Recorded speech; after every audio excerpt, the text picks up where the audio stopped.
Cette double cérémonie purement militaire consacre d'abord la présentation au drapeau de la 15e promotion de l'École nationale des sous-officiers d'actifs Ansoua,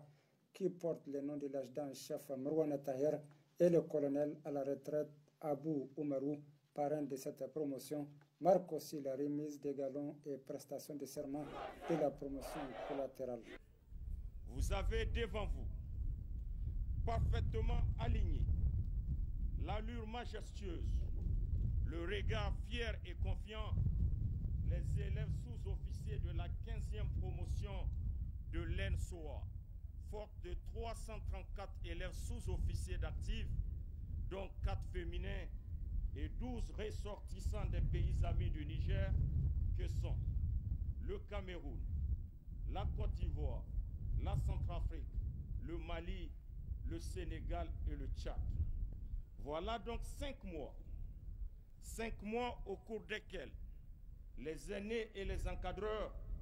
se sont évertués à leur transmettre fidèlement les traditions de l'école et les bases fondamentales du métier des armes, à savoir la formation initiale du combattant. Cette cérémonie qui s'est déroulée en présence des chefs d'état-major des armées,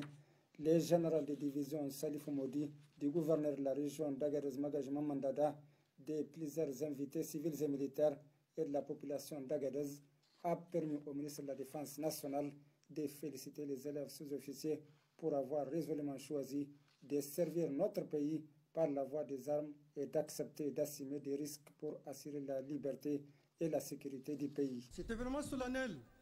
m'offre l'occasion de vous rappeler ce qui caractérise le sous-officier, dont le rôle est essentiel dans le fonctionnement de l'institution militaire. Chargé d'encadrer les militaires de rang et de mettre en œuvre les instructions des officiers, sous-officiers, commande donc des troupes au quotidien. C'est cette intermédiarité si décisive en temps de paix comme en temps de guerre qui fait des sous-officiers et la véritable cheville ouvrière du corps de troupes. De par sa proximité avec la troupe, le sous-officier est aussi comptable de son adhésion aux missions reçues. Pour cela, on dit d'ailleurs de lui que c'est un cadre de contact. C'est une responsabilité exaltante.